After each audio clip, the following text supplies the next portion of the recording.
Bom, das colisões produziram uma crescente bola de escombros.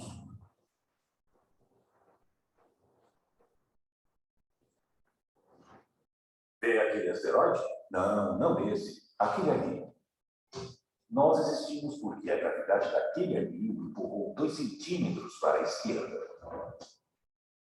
Que diferença 2 centímetros poderiam fazer na escala do sistema solar? Espere, você vai ver. A Terra apanhou ontem seu primeiro bilhão de anos. Fragmentos de escombros em órbita colidiram e se agruparam até se juntarem para formar a nossa Lua. A Lua é um souvenir daquela época violenta. Se você ficasse na superfície da Terra naquela época, a Lua seria 100 vezes mais brilhante. Ela ficava 10 vezes mais próxima, fechada num abraço gravitacional bem mais íntimo. Conforme a Terra esfriou, os mares começaram a se formar. As marés eram 1000 vezes maiores naquela época. Com o passar das eras, a fricção das marés na Terra empurrou a Lua para mais longe.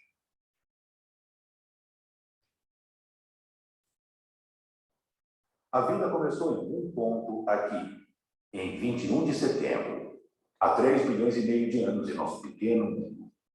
Ainda não sabemos como a vida começou.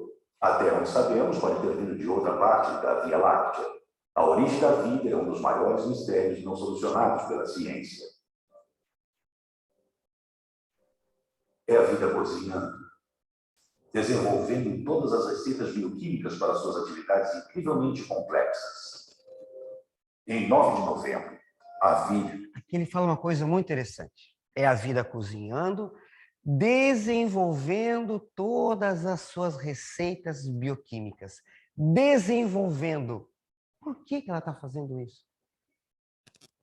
Olha que palavra interessante. E quando você pega, e nós vamos fazer esse paralelo depois, hoje eu já, acho que vai dar para começar hoje, analisar o livro de André Luiz, Evolução em 2 Mundos, ele começa exatamente aqui, tá?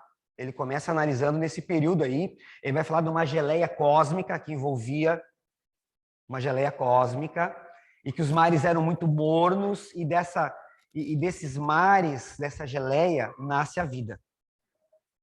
A teoria mais aceita é chamada sopa primordial da biologia. Sopa primordial. Era onde tinha essa água, que ela era muito morna, quente, na verdade, porque havia muitos vulcões. A atmosfera não tinha oxigênio, era carregada de outros elementos.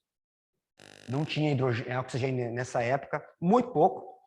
Então, nessa sopa primordial, segundo os biólogos, é que nasce a vida. As primeiras expressões de vida, invisíveis aos olhos. Invisíveis. Mas elas vão desenvolver todos os elementos, todas as receitas bioquímicas. E aí nós vamos ver no livro de André Luiz a interação do mundo espiritual para que essas receitas bioquímicas se desenvolvam. Leva milhares de anos. Estava respirando, movendo, comendo, reagindo ao seu ambiente. Devemos muito a esses micróbios biológicos. Mais uma coisa. Eles também inventaram o sexo. Detalhe, André Luiz já associa o que ele chama de mônadas ou princípio inteligente a esses seres primitivos. Ele já associa o princípio espiritual a esses seres primitivos. Seríamos nós em começo de existência. 17 de dezembro foi um dia agitado. A vida do mar deu certo. Estava explodindo com grande diversidade de plantas e animais maiores. O tigre da ave, que foi um dos primeiros animais a se aventurar na terra firme. Deve ter sido como visitar outro planeta. Florestas, dinossauros, pássaros, insetos, todos se desenvolveram na última semana de dezembro. A primeira flor floresceu em 28 de dezembro. À medida que essas florestas milenares cresceram e morreram e foram para baixo da superfície, seus restos se transformaram em carvão. 300 milhões de anos depois, pois nós, humanos, estamos queimando a maioria desse carvão para gerar energia e colocar nossa civilização em perigo.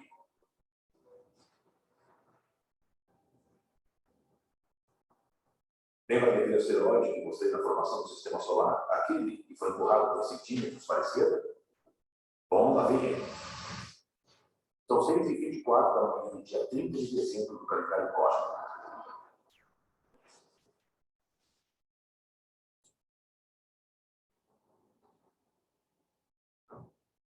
Por mais de 100 milhões de anos, os dinossauros foram os sensores da Terra, enquanto nossos ancestrais, os pequenos mamíferos, corriam com medo pelo chão. O asteroide mudou tudo isso. Se não tivesse sido empurrado, não teria acertado a Terra. E os dinossauros estariam por aí. Expressão que ele usa, né? Se esse meteoro não tivesse sido empurrado, os dinossauros estariam aqui e nós não. Apesar dessa expressão. Se esse meteoro não tivesse sido empurrado, alguma coisa empurrou esse meteoro. Alguma coisa mudou a direção orbital dele. Oh, obrigado, amigo. Alguma coisa mudou a trajetória orbital desse meteoro. Mudou, como ele fala assim, 2 centímetros. Mas alguém empurrou. Por que será que alguém empurrou? O que a gente pode responder, nós espíritas? Pensando que tudo tem um planejamento. Vamos sortear alguém para falar?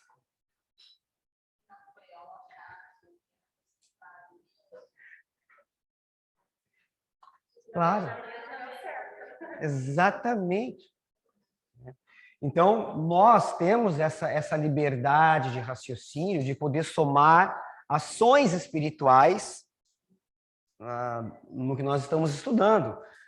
Para nós é fácil, porque sabemos que há um planejamento, a própria construção das estrelas, que a ciência fala assim, não, porque a gravidade juntou essas moléculas, pegou a nebulosa, juntou e formou a estrela. Beleza, sabemos que é assim, mas por que naquele ponto? E o que motivou a força gravitacional a fazer isso? Então, existem forças tangenciando ali, operando, organizando isso, que são esses engenheiros cósmicos, de Jesus para cima. Há milhares deles.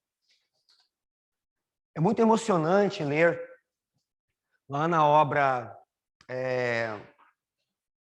a 4ª obra, Obreiros da Vida Eterna, missionários, Obreiros da Vida Eterna, em que um benfeitor narra para o André Luiz a trajetória de uma alma, pegando um exemplo daquele benfeitor que vai aparecer lá e que se materializa.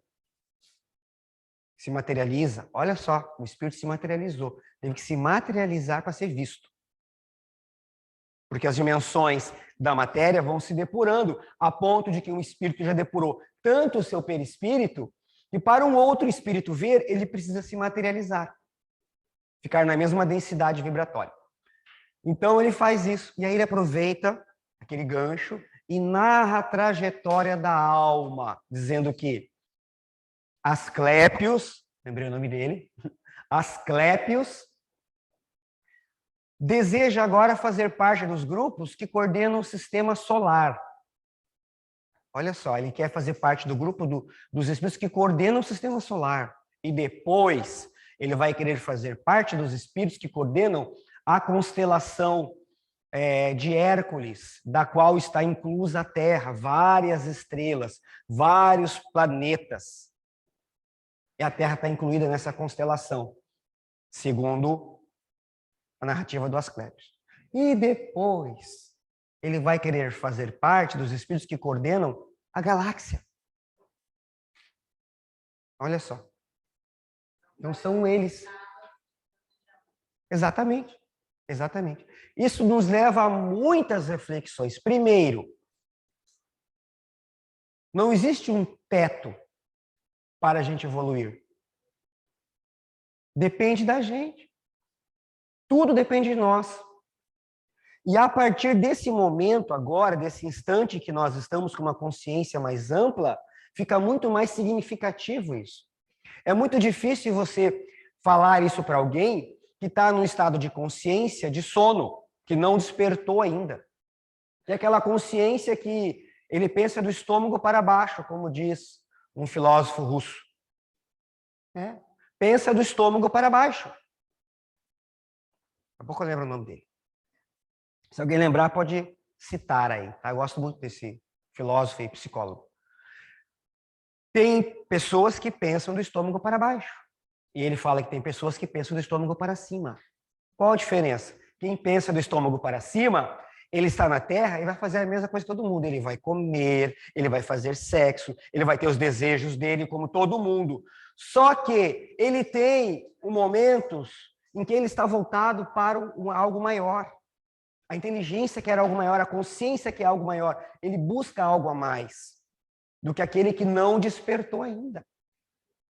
Então, nós estamos no ponto desse despertamento, em que percebemos que eu faço meu destino, eu faço a minha felicidade, a minha tristeza, eu faço. A gente começa a ter as rédeas na mão disso e decidir o quanto eu quero aprender.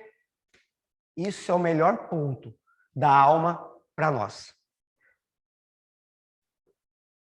O melhor ponto da alma é quando nós conseguimos começamos a amadurecer essa consciência, a perceber, nossa, mas eu tenho tanta coisa para aprender, nossa, mas isso é lindo, nossa, mas isso é maravilhoso, nossa, mas olha que informação, nossa, quando a gente começa a fazer isso, a nossa alma muda.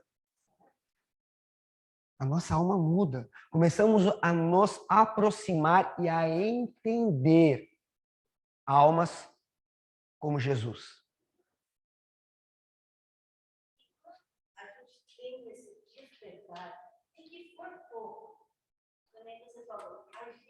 Melhora. E quando a gente se melhora, a gente se melhora com o próximo. Tipo, vamos supor ele aqui. Cara que não tem as mesmas ideias que eu, graças a Deus, cada um as suas ideias. Mas ele tem um pensamento lúcido, ele é desenvolvido. Assim. Isso é figurativo, tá? Que ela está falando. É hipotético. É hipotético. Porque antigamente eu jogava pedra, eu fazia um monte de coisa. É legal, vai? Quem sabe? Absoluta. Absoluta. Um exemplo básico, pessoas que não gostam de bicho. Eu amo bicho, mas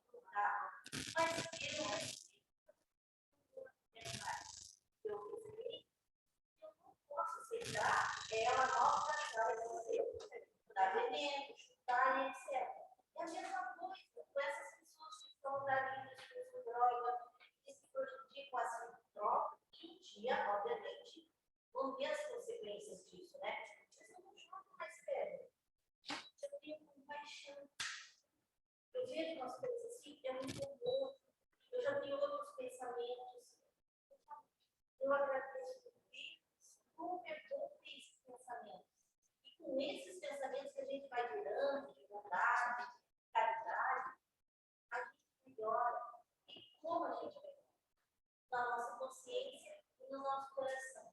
Fantástico, Eliane. É bem isso. As pessoas procuravam Chico Xavier e falavam assim, Chico, eu matei uma pessoa. Ah, irmão, vai em paz. Vai com Deus, Deus vai te iluminar. Reze, peça perdão, ore. É o que ele falava. Era essa a consciência. Era essa a consciência. Essa consciência não é uma consciência de assim, eu não estou nem aí, eu sou... Não.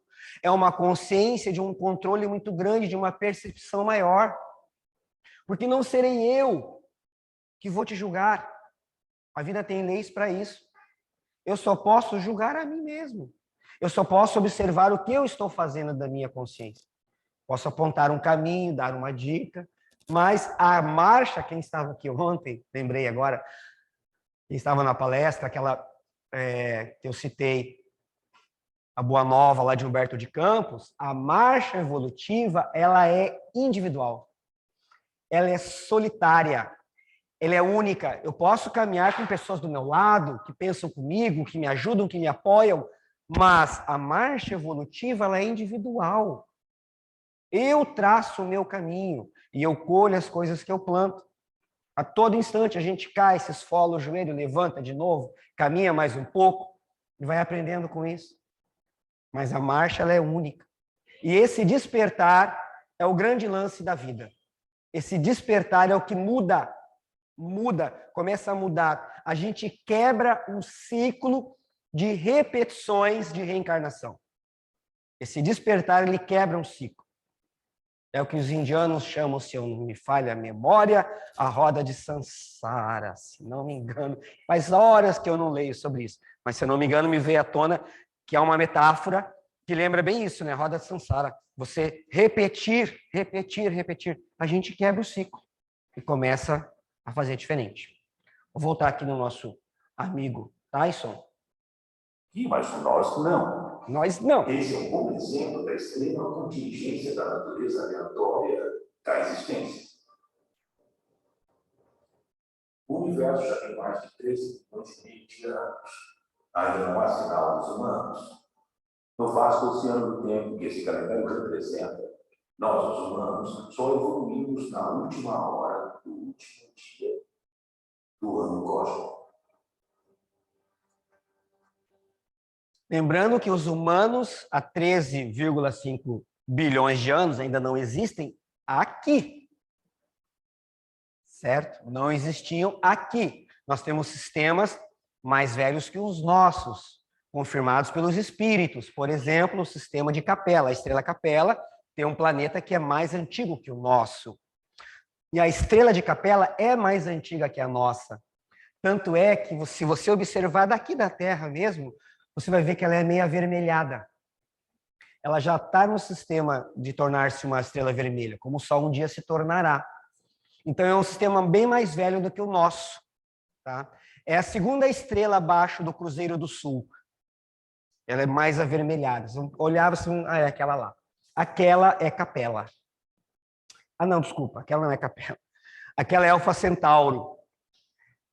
Capela também ela é avermelhada e Alfa Centauro também. As duas. São dois sistemas mais velhos do que a Terra. Os dois sistemas têm planetas. Os dois sistemas têm planetas. Então, a humanidade... Rochosos. Um deles tinha vida, conforme o Espírito Emmanuel informou que era o de Capela. Então, as duas são vermelhas, as duas são mais antigas, as duas têm planetas.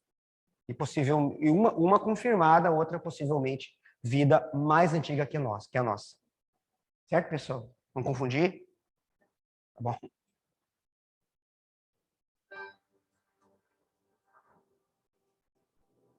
11h59 minutos e 46 segundos. Toda a história registrada ocupa apenas os últimos 14 segundos. E todas as pessoas que já ouviram falar viveram em algum momento aqui. Todos os reis e batalhas, migrações e invenções, guerras e amores, tudo nos livros de história aconteceu aqui, nos últimos segundos do calendário cósmico. Só dando a referência, cada segundo no calendário cósmico são 400 anos, certo? Então, 400 vezes 14, a gente vai dar aí, mais ou menos, vai dar 6.000 anos, quando foi inventada a escrita. Então, toda a nossa história começou com a escrita, nos últimos 14 segundos do calendário cósmico. Mas se quisermos explorar um momento tão breve no tempo cósmico, teremos que mudar a escala.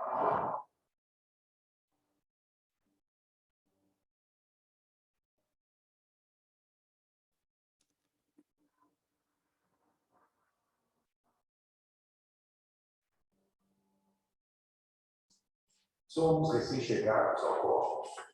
Nossa própria história só começa na última noite do ano cósmico.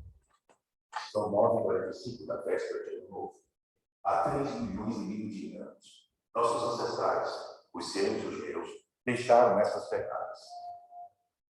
Ficamos de pé e nos separamos dos outros. Quando ficamos eretos, nossos olhos não estavam mais fixos no chão. Podíamos olhar para cima maravilhados.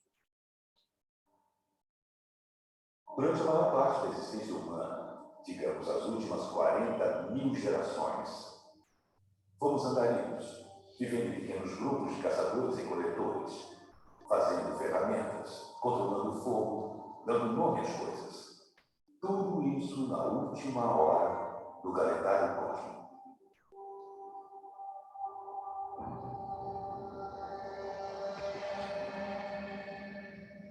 Para descobrir o que acontece depois, teremos que mudar a escala para ver o último minuto da última noite do ano cósmico. 11 horas e 59 minutos. Somos tão jovens na escala do tempo do universo que só começamos a pintar nossas primeiras figuras nos últimos 60 segundos do ano cósmico. Isso há apenas 30.000 anos.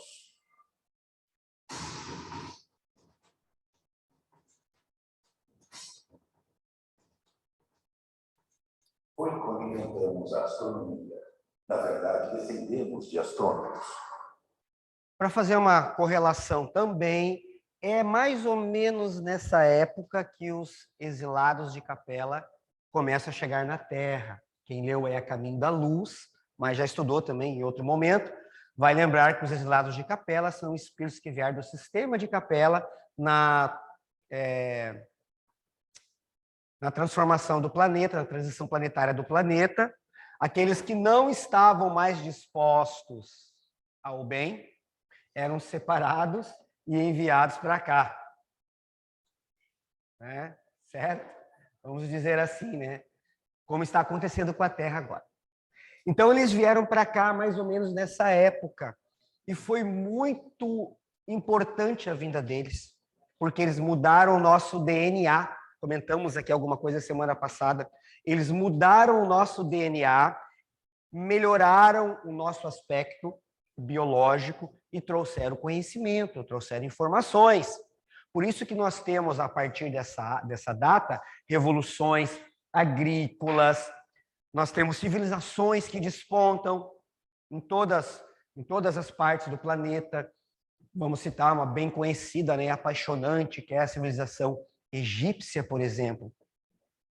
No meio do nada, surgiram lá aquele povo com bastante conhecimento em medicina, em astronomia, em técnicas de plantio, enfim, de irrigação. Foi uma revolução dentro do que a Terra podia oferecer. Não tinha indústrias, mas dentro do que a Terra oferecia, foi uma revolução de conhecimento. Então, nós devemos muito à chegada deles, e começou mais ou menos nessa época aí, pessoal, uns 10.000 anos antes de Cristo para cá.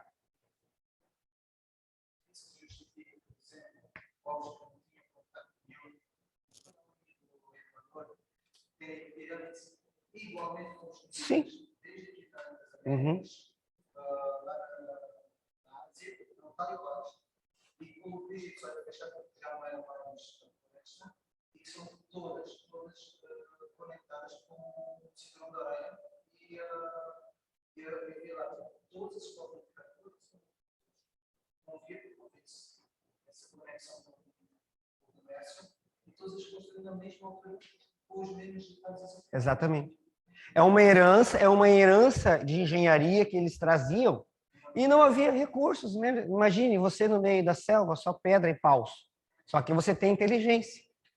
Então surgiam aqueles povos, né? Nós temos os incas, os maias, os astecas, os toltecas. Na Ásia também tem. Na Índia também tem. Povos que... E o Emmanuel ele diz por que a construção das pirâmides. Ele responde isso. Para que ficasse como um registro histórico da presença deles. Porque como eram estruturas grandes, dificilmente alguma coisa destruiria aquilo. Exatamente, dificilmente alguma coisa destruiria. Então foi uma forma deles marcarem a sua passagem pela Terra. Sempre há uma especulação, né? Mas como que eles construíram as pirâmides? Será que não foi uma força alienígena? Não sei o quê. Essa pergunta é feita para um pachá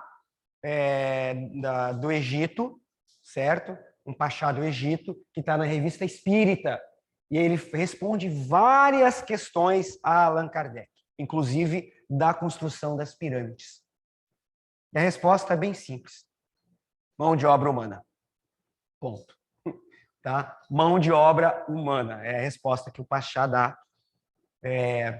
Pachá histórico, tá? Um personagem histórico do Egito. Está lá na Revista Espírita, ele que responde estas questões, e é de 59 ou 8, agora eu não tenho certeza.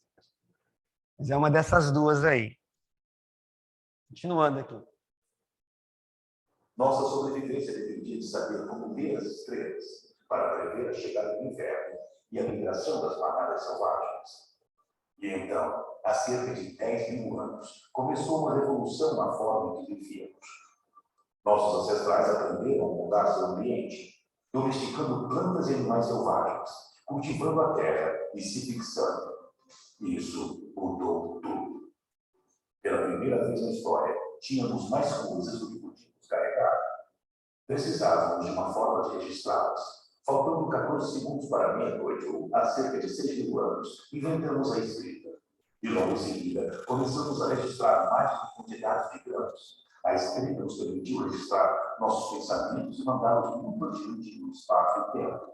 Pequenas marcas numa tábua de argila se tornaram uma forma de driblarmos a modalidade. Isso mudou. Moisés nasceu há 7 segundos.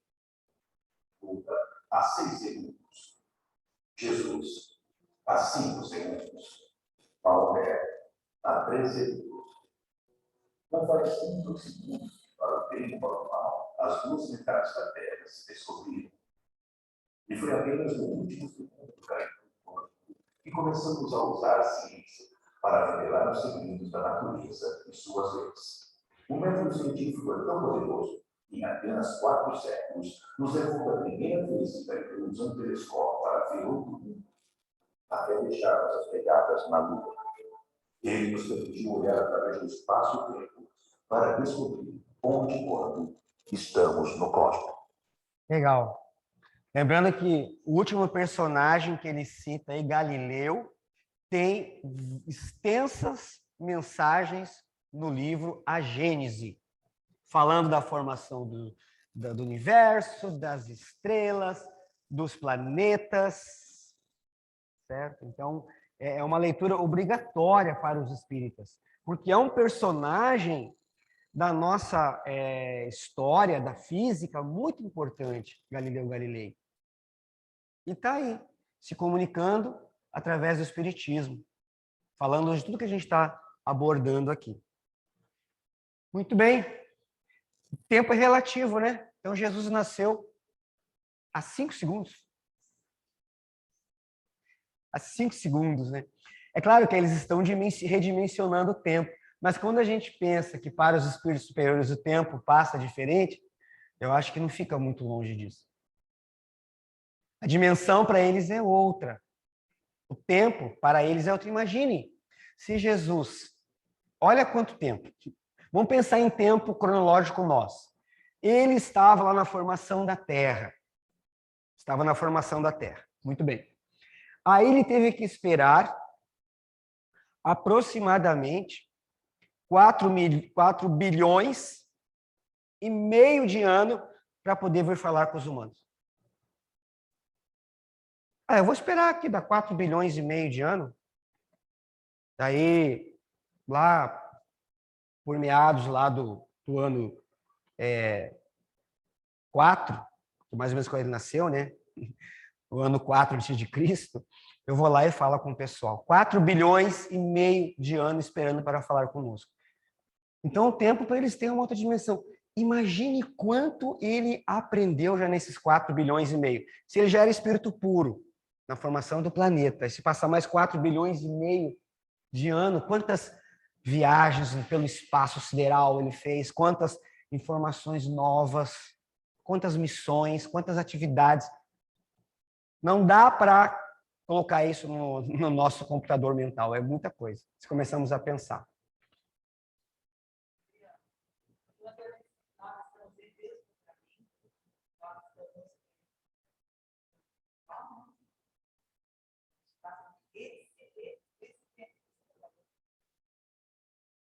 É, exatamente. Quando a gente está em desdobramento, é diferente essa conexão com o tempo. E é fácil de constatar isso pela prática mediúnica. Porque às vezes lidamos com espíritos que eles estão há 300, 400 anos, envolvidos numa situação. Quando eles têm a informação que eles estão nesse tempo, eles, como? 400? Eu estou há 400 anos. Eu estou há 300 anos. Eu estou há 1000 anos. Olha só, 1000 anos. Nós, de todas as experiências que nós já tivemos aqui na casa, recuamos até aproximadamente 2000 anos, na época do Cristo. Já teve 3 situações assim. Um era um sacerdote egípcio, um sacerdote egípcio preso àquela época, que não queria mudar, ele queria continuar daquele jeitinho lá. Mas quando ele despertou, foi triste. Um sacerdote egípcio. Manuel Filomeno de Miranda, não é Manuel Filomeno de Miranda, é o Hermínio Miranda, sempre confundo os dois. O Hermínio de Miranda, que traz muitas obras sobre experiências mediúnicas, teve trato com espíritos da época de Sócrates, o filósofo, 2500 anos atrás. Só que eles tinham noção, eles criaram uma cidade para eles, porque eles não acreditavam no amor, só no conhecimento, e criaram uma cidade voltada só para isso, só para o conhecimento. O amor era uma tolice. Achavam Sócrates um tolo. E eles ficaram 2500 anos mergulhados nesse universo. É muito interessante. A história está no livro O Exilado. Acho que nem estão mais editando essa obra aí. Eu li, um amigo meu me emprestou. O Exilado. São vários casos de trato com espíritos. E eu lembro desse porque é bem interessante, marcou. E a narrativa dele é que ele falou o seguinte: eles começaram a perceber 2500 anos depois que estavam errados. Caramba, sou de 2500 anos. Estavam errados. E aí, quando eles perceberam isso, tudo foi se desestruturando, a cidade foi ruindo e foi sumindo. Foi sumindo todas as construções. E eles estavam agora em choque, porque perderam 2500 anos. Mas para eles passou assim. Só que, em comparação à Terra, quanta informação, quanto conhecimento, quanta coisa eles poderiam ter feito em 2500 anos. Quanta coisa a gente faz, às vezes, quando a gente não tem tempo. Não é verdade? E quantas coisas a gente faz quando a gente tem tempo? É estranho, né? Quando temos bastante tempo, fazemos pouca coisa. Quando o tempo está assim, a gente faz... Essa semana, para mim, foi uma loucura. Aulas, provas, apresentação agora de manhã na Suzana Balha com os quartos e quintos e terceiros. Então, foi uma correria, a palestra de ontem. Uma semana cheia de coisas. E quando você tem tempo, às vezes, você não faz nada. Então, há uma coisa estranha nisso, né? Há uma relatividade de produção. Quando você tem tempo, é que nem a corrida da lebre e da tartaruga. Quem que vai ganhar? A lebre. Só que ela falou, não, eu ganho a hora que eu quiser. E ela ia dormindo no meio do caminho, ela cochilava, parava na sombra, chupava um picolé, conversava com não sei quem. Quando ela quis correr, ela perdeu. Porque a tartaruga nunca parou. Ela perdeu a corrida para a tartaruga. Vocês conhecem essa história, né? Ah, tá. Estou contando que vocês conhecessem ela, né?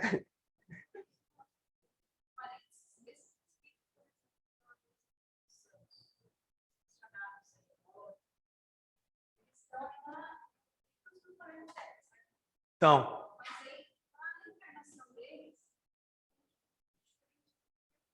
é difícil. Temos um caso contado pelo Divaldo de espíritos que eram daquele comecinho lá das plantações, eram lá daquela época. Eles eram sumérios. Os sumérios é a primeira grande civilização. Os caras que inventaram a roda e a escrita, certo? E inventaram a roda e a escrita E isso foi mais ou menos na época, né, 6, 7 mil anos atrás. E havia um grupo de espíritos que desde aquela época não tinha reencarnado. E alguém, um benfeitor, perguntou se o Divaldo podia recebê-los na mansão do caminho. Não, recebo. Começou a aparecer. Largados de tudo que é jeito, sabe? As mães ganhavam e largavam. Foi aparecendo. Um bando de gente. Qual é a dificuldade deles? Falar português. Eles não tinham a matriz latina da fala. Eles tinham dificuldade de falar o português. Era tudo enrolado. Olha que interessante. Não tinham a matriz latina pelo grande espaço em que eles não reencarnaram. E é tudo estranho, né? Um mundo estranho para eles. É um mundo estranho. Muitas regras, né? Não existe mais a pena de talião. Olho por olho, dente por dente, que era comum naquela época. Foi criado naquela época pelos babilônios. Era isso? Sua observação? Vamos continuar, então? Retomando aí.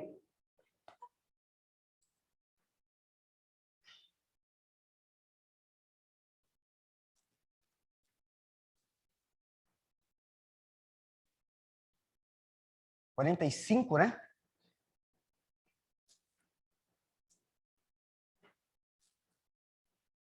Questão 45. Onde estavam os elementos orgânicos antes da formação da Terra? Achavam-se, por assim dizer, em estado de fluido no espaço, no meio dos espíritos, ou em outros planetas, à espera da criação da Terra, para começar em existência nova em novo globo. Muito interessante essa resposta, inclusive, de que ela estava em outros planetas. Foram detectadas rochas na Terra com características das rochas de Marte. Uma grande explosão em Marte jogou rochas para tudo que é lado e uma dessas rochas veio parar na Terra. Então, há esse comércio interespacial aí entre os planetas. Mas, de maneira geral, esses elementos estavam em estado de fluido no espaço. Nós vamos entender bem essa passagem aqui, bem essa resposta, quando mergulharmos no livro de André Luiz, e ele fala de uma geleia cósmica que envolveu a Terra. Uma geleia cósmica que envolveu a Terra. Faz referência com esses fluidos que estavam no espaço. E é essa geleia cósmica que deu lugar, deu nascimento ao chamado protoplasma, tá? Primeira manifestação de vida nos oceanos.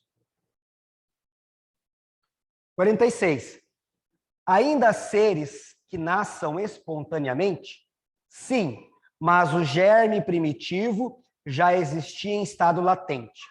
Sois todos os dias testemunhas desse fenômeno. Os tecidos do corpo humano e dos animais não encerram os germes de uma multidão de vermes que só esperam para desabrochar? A Rosa que adora essa passagem aqui.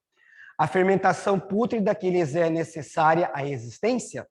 É um mundo minúsculo que dormita e se cria. Né? Eu falei que adora porque ela tem uma paixão por esses bichinhos, né? Uma paixão distante, na verdade. Não pode ver esses bichinhos se arrastando aí. Mas não é verdade? Os germes estão presentes ali, né? Não tem vida. Aí você pega um pedaço de carne e deixa 2 dias fora da geladeira, ou esquece ou desliga a geladeira, né, quando viaja, acidentalmente. E por algum motivo a esposa chega em casa e vai tomar uma água.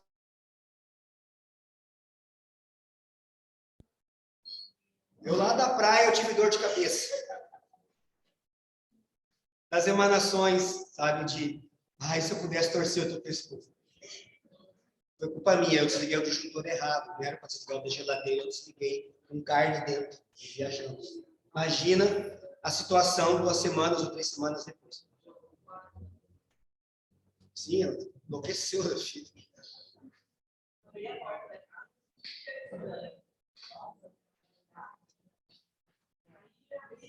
Da onde que é? Fui, né? Fiquei perto da geladeira. Daí, quando eu abri a geladeira, sem condições.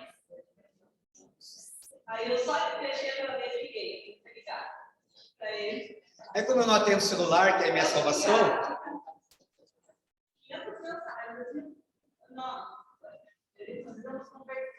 e depois eu confirmei com ela que naquele horário eu estava numa rede de frente para o mar, aquela brisa marítima assim, ó.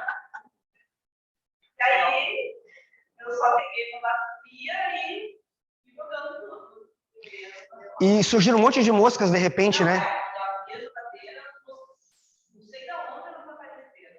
É. Então, os germes estão ali. Os nossos ancestrais.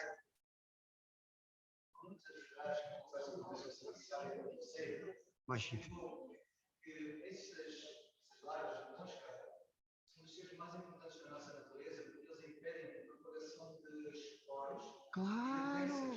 São os seres mais importantes da natureza, por isso. Outro exemplo do descobrimento da mosca, que só existe nos desertos, mesmo porque é o único que existe de fertilização do deserto para nascer plantas. E que nós temos lá que são os mais importantes. Sim. São o resultado deles. Você sabe quem levou uma lição sobre isso? O Chico Xavier. Porque um dia, analisando uma situação, ele falou assim, ai, mas eu me sinto um verme. O Emmanuel apareceu para ele, deu uma aula sobre o verme, a importância dele. Que quando os nossos corpos, que são veículos, né, a gente pensa, ai, meu corpinho, quando os nossos veículos cumprem a sua função, eles entram em ação, para que isso não fique contaminando a terra, não fique por aí. Então, eles vêm esperando a vez deles, são trabalhadores, em nome de Deus. Essa foi mais ou menos a lição que o Emmanuel foi dando para ele. Que em nome de Deus, cumpre sua função, não sei o que e tal. E o Chico falou, foi se encolhendo, né? Aí o Emmanuel falou assim, e de agora em diante, não me insulte o verme. Não insulte o verme. Isso é visão divina. Não é olhar para o verme, que nojo, né? Tá, a gente não tem, morre de amores por ele, né? Porque ele é um bichinho estranho. Mas tudo na vida tem a sua função. Deus não faz nada à toa. Nada à toa. As moscas alimentam os sapos. E assim por diante. Tudo tem uma função. Lá em casa tem, na quina do telhado, tem um morcego que vive lá. Chamamos o centro de zoonose. Diz para ele, não, senhor, não, olha, o morcego é o seguinte, à noite ele sai comendo os mosquitos, os pernilongos. Eu falei, é mesmo?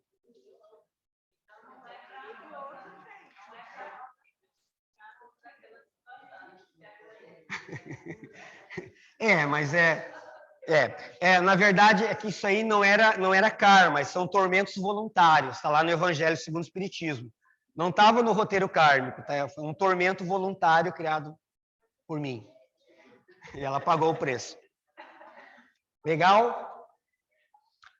A espécie humana se encontra entre os elementos orgânicos contidos no globo terrestre? Sim, e veio a seu tempo. Foi o que deu lugar a que se dissesse que o homem se formou do limo da terra. Tá? Pessoal, aqui está uma síntese, certo? Não podemos entender que haviam homens em miniatura ali esperando, né? É uma síntese do processo evolutivo, tá? Essa resposta é bem síntese. André Luiz depois vai diluir isso aqui, vai fragmentar na obra Evolução em Dois Mundos, ele vem no passo a passo, nomeando os seres. E a gente vai ter uma noção aí de como isso aconteceu. Acho que hoje vai dar tempo de começar. A gente vai até aqui para o povoamento da Terra, a gente vai entrar em André Luiz. Podemos conhecer a época do aparecimento do homem e dos outros seres vivos na Terra? Não. Todos os vossos cálculos são quiméricos. tá? Esses cálculos quiméricos, eles têm estimativas. Por exemplo, a espécie humana, o Homo sapiens, não se tem uma data fixa, uma data intercalada entre 200 e 300 mil anos. Então, não tem como fazer uma precisão, porque eles se baseiam em fósseis encontrados. Encontrou um fóssil mais antigo, já jogou a data mais para trás ainda. Então, a estimativa é entre 200 e 300 mil anos. Vida, também é estimativa. Aproximadamente, a vida biológica, 3 bilhões e meio de anos atrás, 3,2 bilhões. Tá? É assim que os livros de biologia tratam esse assunto, no ensino médio, na faculdade, dentro da ciência biológica. Então, são estimativas com os dados encontrados. A espécie humana começou por um único homem? Não, aquele que chamais Adão não foi o primeiro nem o único a povoar a terra. Podemos saber em que época viveu Adão? Mais ou menos naquele assinais, cerca de 4.000 anos antes de Cristo. Então, aqui os espíritos estão dizendo assim, olha, existiu um cara chamado Adão, mas ele não foi o primeiro, evidentemente. A gente hoje sabe disso, a ciência sabe disso, mas tem cristãos teimosos que não concordam com isso. Em diversas formas aí de expressão cristã, diversas formas de igreja, não concordam, não admitem isso, acham que é uma afronta a Deus. Mas a ciência mostra que não. Até porque 4.000 anos, se nós temos uma civilização suméria de 6.000 anos, como é que o Adão foi o primeiro homem há 4? Você já tem um contrassenso matemático. Já pega por aí. Se os sumérios são de 6.000 anos atrás, como é que o Adão surgiu há 4.000? Então, matematicamente, você já... E tem um problema que se agrava, nós vamos ver aqui na frente, depois, no livro dos Espíritos, é tratado esse assunto. 1.600 anos depois, segundo a Bíblia, teve o dilúvio e morreu todo mundo de novo. Começou do zero. Então, na verdade, a humanidade ela nem começa em Adão, porque morreu todo mundo. Sobrou só Noé e a família. Começaria quando? 2.400 anos antes de Cristo. É totalmente fora de um consenso matemático. Não haveria tempo para o mundo espalhar tanta gente como havia na época do Cristo em 2.400 anos. Nessa época, 2.400 anos, que começou de novo, você já tinha as pirâmides, você já tinha a civilização egípcia florescendo. É isso que eles não querem pensar. É isso que eles não querem pensar.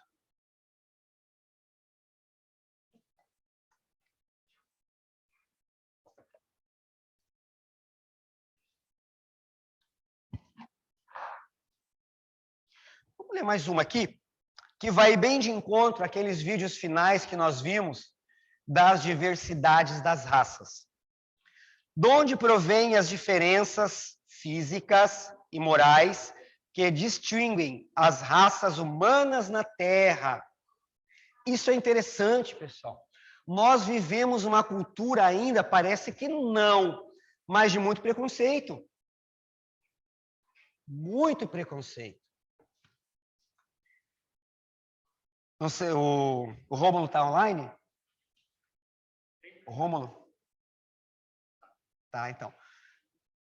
O Rômulo, como que você vê lá o preconceito nos Estados Unidos entre brancos e negros? Vamos dizer assim, para ser bem direto.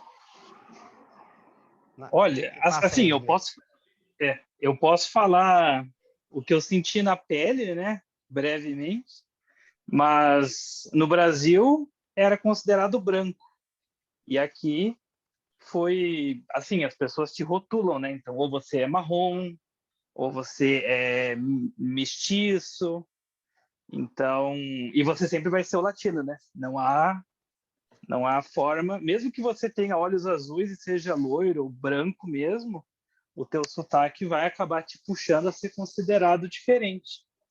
Mas quando a gente fala de negros e brancos, aqui o racismo ele é mais abertamente expressado pela população, o que é chocante.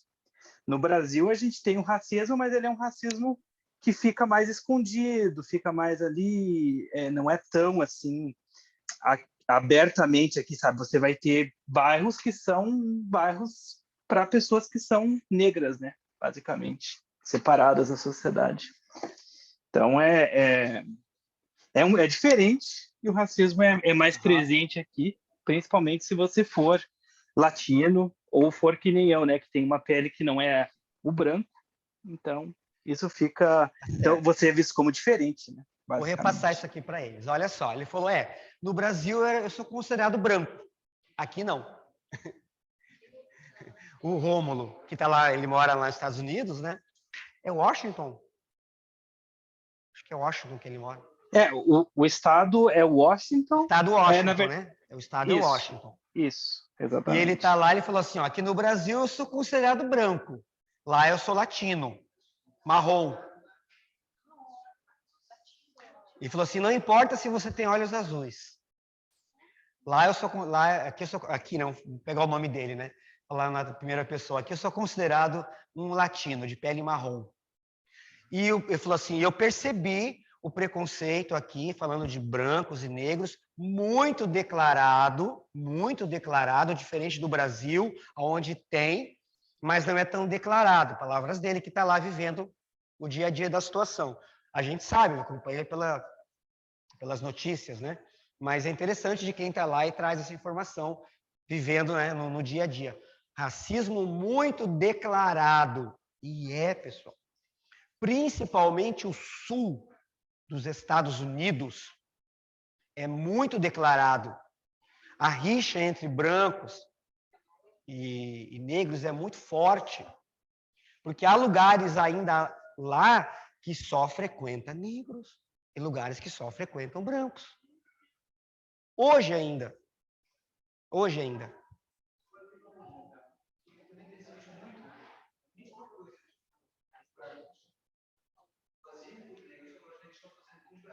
Eu ia chegar nesse ponto.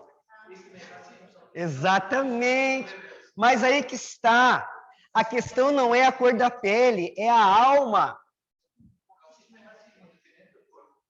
É a alma que pensa assim. Então, se a pessoa ela é racista, branca, e ela desencarna e nasce numa família afrodescendente, ela vai continuar racista, só que agora invertidamente. Ou seja, nós agora somos os certos, eles são os errados.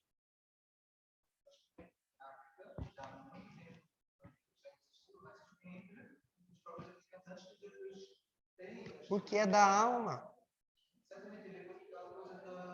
É da alma. É da alma. Enquanto nós não entendermos que o nosso sangue todo é vermelho, e a cor da pele tanto faz, o tipo de cabelo tanto faz, né? Tem uns que se importam com o tipo de cabelo, se é crespo, é liso. Quando ele começa a cair, você vê que não faz mais tanta importância, né, amigo? É algo dispensável. Não precisa, né? Certo? Como nós somos ainda uma raça cheia de problemas. Somos uma raça humana cheia de problemas. Agora, se voltarmos à origem, a nossa origem é afrodescendente. Todos nós somos afrodescendentes. A nossa origem é na África. Vimos no vídeo lá, o Homo erectus lá, né? Aquele morenão, saudável, feliz da vida. Somos todos filhos dele. Então, essas diferenças físicas, né?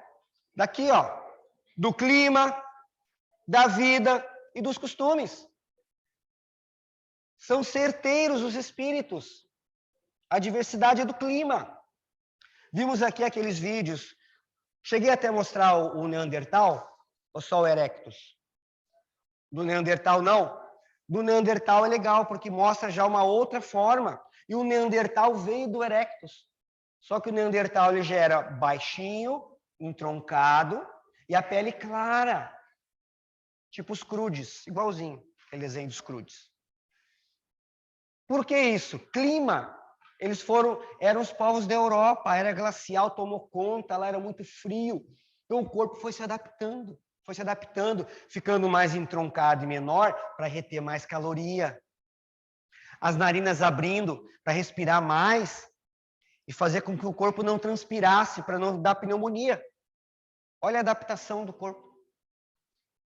Talvez promovida pelos espíritos, com toda certeza, mas era uma forma deles sobreviverem àquele frio, à neve rigorosa. E lá na África, esbelto, magrão, compridão, adaptado ao clima da África.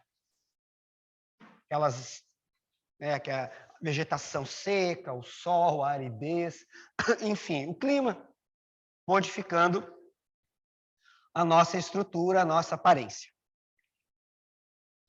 53. O homem surgiu em muitos pontos do globo, esse também é interessante. Vai também desconstruindo a ideia do criacionismo. Sim, e em épocas várias, o que também constitui uma das causas da diversidade das raças. Depois, dispersando-se os homens por climas diversos e aliando-se os de uma aos de outra raças, novos tipos se formaram. Pessoal, 1857. Sabe quando que nós temos a informação? Recente. Recente, os paleontólogos começaram a pensar assim. São recentes as publicações mostrando as diversas raças, a miscigenação entre o Neandertal e o Homo sapiens, o Homo erectus e outros que existiam na África e na Ásia, na Europa, o cruzamento entre eles. Isso é recente. Darwin publica uma coisa parecida 2 ou 3 anos depois do Livro dos Espíritos. Teoria do evolucionismo. Se fosse antes, iam dizer, o Espiritismo copiou de Darwin. Não, antecedeu, veio antes. Isso aqui é conhecimento, e que bate certinho com os fósseis encontrados e que dão testemunho do que está aqui. Então, uma dispersão. Por exemplo, pegando um exemplo, como que os seres humanos chegaram na América? Teste agora do ensino fundamental. Os meus alunos sabem, hein? Decor. 5º ano. Ele sabe até o nomezinho.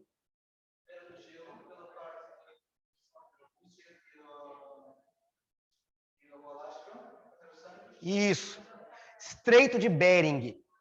Tá? Naquela época, os oceanos tinham a água era mais baixa, o nível do oceano, então tinha uma faixa de terra. E eles eram vindo da África, se espalhando, Europa, a Ásia. Claro que isso não foi numa semana, né? Demorou muito tempo, certo? Eles foram se espalhando, subindo a Ásia, chegaram lá no finalzinho da Rússia, Estreito de Bering, aí tem uma pontezinha lá de terra, lá uns arquipélagos que ficavam para fora do oceano, entraram no Alasca e foram descendo a América e foram se espalhando. Levou milhares de anos, tá? Eles estimam aí entre mais ou menos 20 mil anos atrás. 20 mil anos atrás, houve essa dispersão e essa colonização, e é assim que nós temos índios. Daí é que vieram os índios, certo? Eu fiquei bem triste essa semana que eu não sabia que um fóssil de uma mulher encontrada no centro do Brasil era um fóssil que data de 10 a 12 mil anos atrás. Eles chamam da primeira mulher, né? Que é o fóssil mais antigo brasileiro. Inclusive, passou uma reportagem no Fantástico uma vez.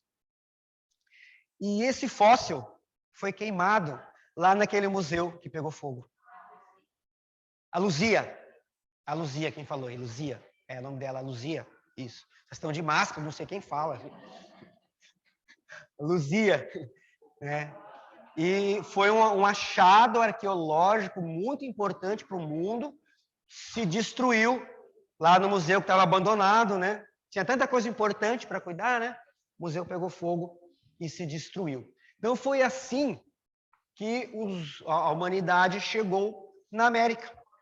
Foram se espalhando por toda a América. A América do Sul, os índios.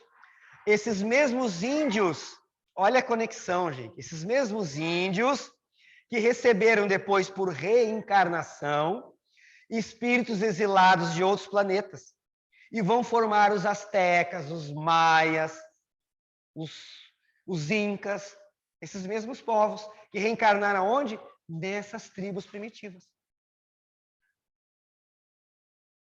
É só lembrar que tem famílias pelo mundo em que os pais não têm cultura, não têm nenhuma formação, e nasce um gênio, uma criança que sabe matemática, que sabe línguas, que sabe mais do que doutores formados. Assim aconteceu na nossa América do Sul. A última. Tem a letra A, né? Da questão 53. Ó. Essas diferenças constituem espécies distintas? Certamente que não. Todos são da mesma família. Porventura, as múltiplas variedades de um mesmo fruto são motivo para que elas deixem de formar uma só espécie? Olha só, esse pensamento também é novo, de que a raça é uma só, é a raça humana. Tá? É novo esse pensamento aqui. Algumas décadas atrás havia a raça X, a raça Y, e os estudiosos, sociólogos foram percebendo que não, a raça humana é uma só, é a mesma espécie. Mudando conforme a cultura, conforme o clima, e aí são etnias, que é diferente de raças, né? A etnia agrupa uma cultura, uma língua, uma forma de viver. Isso é uma etnia. Indígena é uma etnia, mas é da raça humana. Isso também é recente. Os meus alunos do 5º ano já sabem. Pelo fato de não... Eu enlouqueço eles, pessoal. Se vocês estivessem na minha sala. Pelo fato de não proceder de um só indivíduo, a espécie humana, devem os homens deixar de considerar-se irmãos?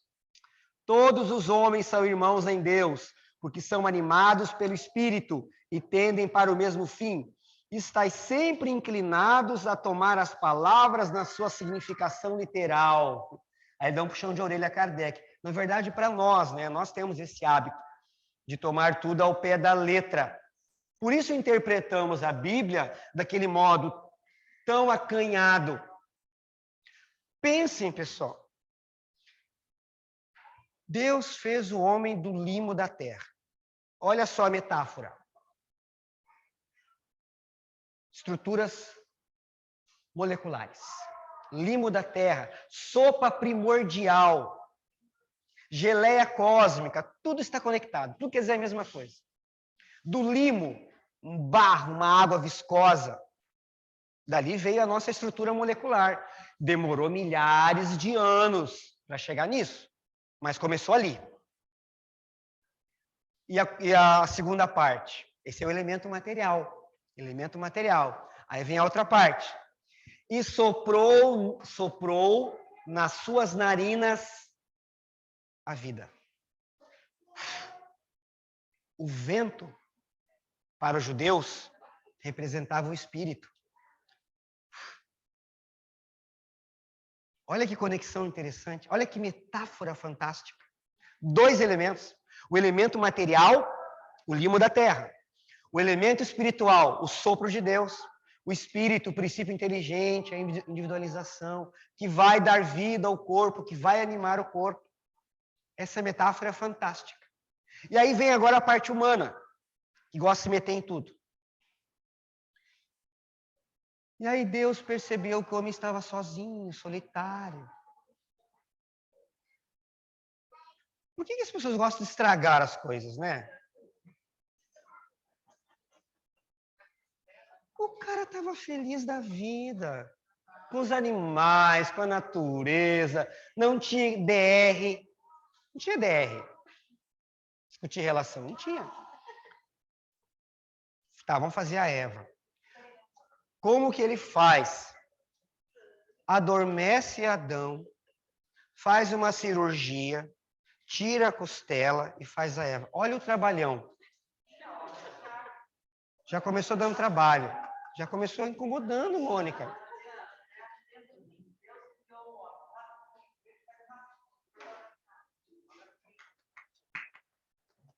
Certo. Não, eu tô hoje na escola foi homenagem às mulheres, gente. Então, eu tô com essa atmosfera na cabeça aqui. Aí, mas pensem, se isso não é uma interpolação para subjugar a mulher, por que Deus não criou do mesmo jeito, que era mais simples? Porque criar a mulher deu mais trabalho. Teve que dar uma anestesia para adormecer o Adão, fazer uma cirurgia, tirar a costela, deu muito trabalho. Mas daí você faz um vínculo. Olha, você é uma parte minha. Você não foi criada por Deus, você é uma parte minha. E a mulher, então, passou com essa metáfora muito tempo, até o século 17, 18, a igreja considerava que a mulher não tinha alma. Não tinha alma, gente, isso é recente, 200 anos atrás. Tem outra passagem que diz que o homem é a cabeça e a mulher é o pescoço. Os evangélicos falam muito isso, que o homem é a cabeça e a mulher é o pescoço. Submissão. Submissão. Certo? Tá? Mas eu estou pegando essas metáforas para nós vermos que nós também já pensamos assim, nós acreditamos nisso, ou pelo menos ficávamos em dúvida. E ouvimos muito isso sem ter uma argumentação. O Espiritismo nos dá recursos, não para contrapor e discutir com os outros, mas para entendermos.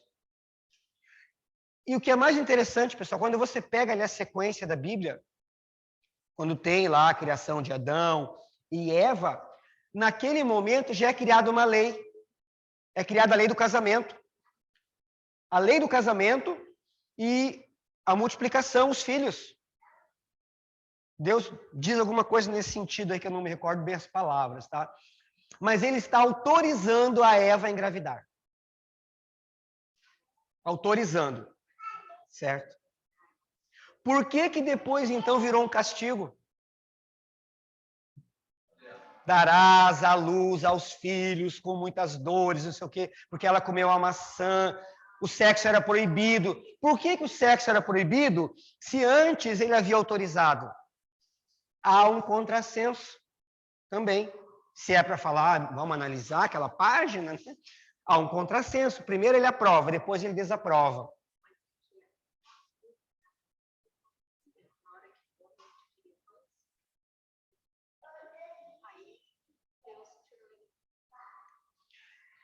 Sim, mas também é uma metáfora, porque a árvore de conhecimento vai tirar você da ingenuidade e vai botar você num roteiro de crescimento, de evolução. São metáforas, na verdade, são metáforas, não são fatos, né? Até porque, coitada da cobra, ela foi condenada a se rastejar. Então você pensa que a cobra andava como antes? Ela pulava assim, ó, no mínimo. Ela foi condenada a se rastejar, como é que ela se movia então? Vê que a gente não pensa? Tem um monte de mão levantada ali, ó. Vamos aqui primeiro, Aí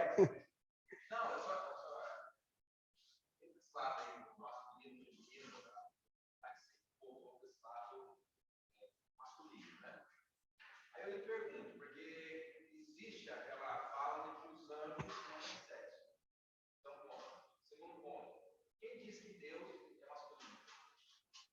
Ninguém disse, né? Não tem essa questão de sexo, né? Entrar em Deus é um campo difícil, né? Porque a gente vai se perder nesse labirinto. Vamos ficar com os anjos, que está mais fácil. Certo? Porque entrar no campo de Deus é como os espíritos dizem. Ó, falta um sentido para entender isso daí. Mas é uma nomenclatura utilizada para nós entendermos. Jesus usou essa nomenclatura porque, veja bem, se ele falasse de inteligência cósmica, ia ser muito difícil. Então, ele usou a nomenclatura pai para estabelecer essa conexão para nós entendermos naquela época, né? Ele não poderia falar inteligência suprema, criador de todas as coisas. Nós não entenderíamos. Então, ele usou essa nomenclatura para nos conectar ao...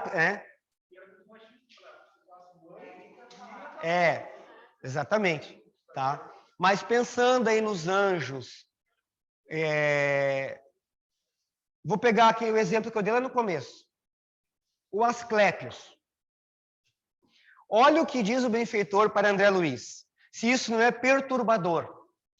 Asclépios vive no mundo em que já não interessa mais as formas.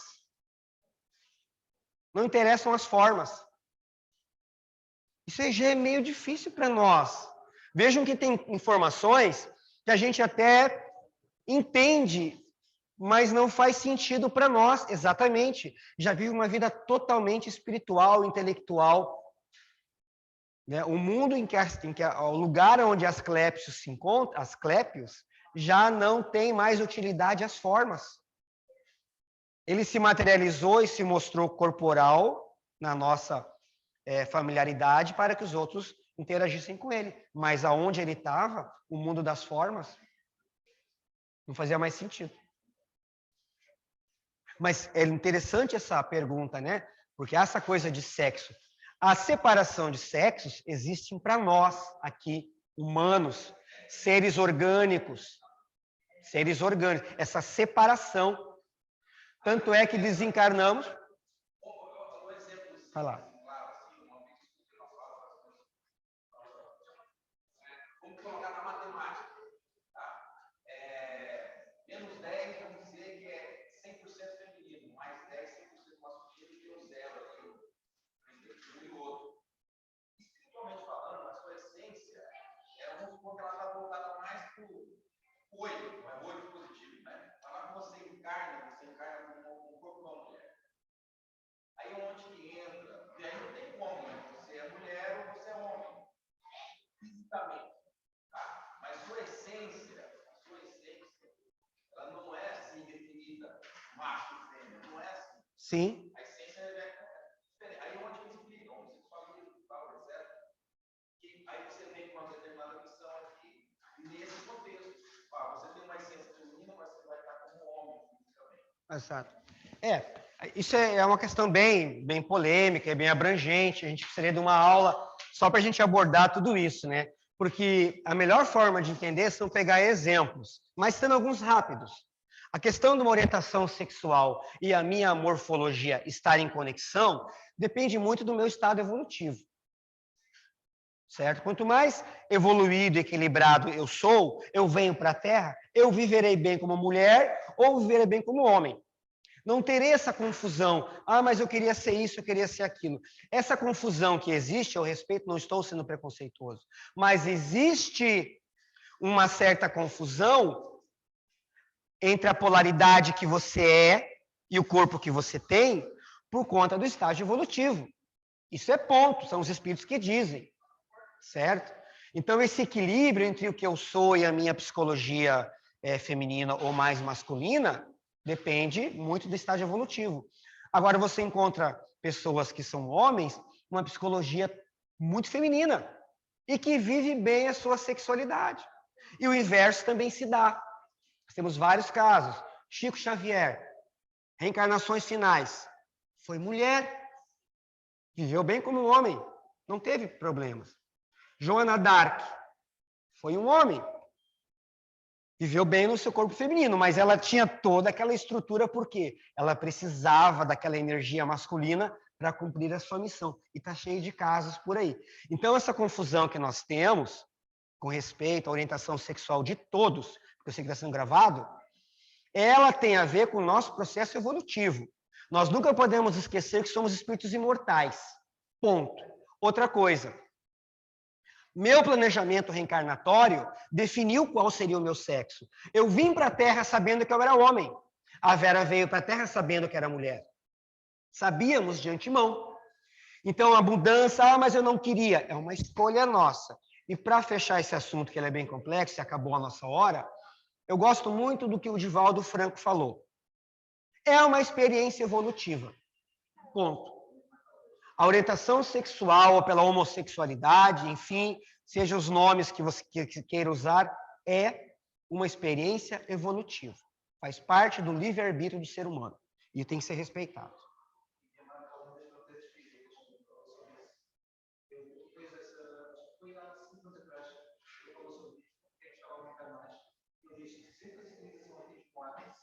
Tecnologia de pessoas, para não entrarmos na crueldade, mas haver esse grupo de almas que entram na homossexualidade para o controle da população e também para aprendermos a amar para além das físicas do outro.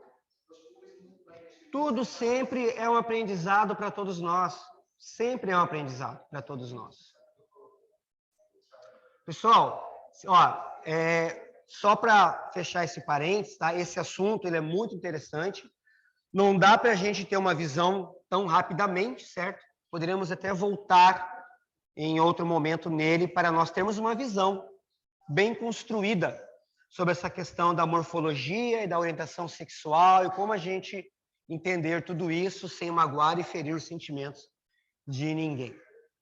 Tá? Um abraço. Semana que vem a gente vai entrar em André Luiz, lembra aquele capítulo 3? Evolução em 2 mundos? Então, dei uma lidinha de novo, que ele já está prontinho aqui. Eu tinha perdido, mas eu achei. Tá? Os meus slides que estão prontos, a gente vai pegar nele. Um abraço, fiquem bem. Até semana que vem. Tchau, pessoal.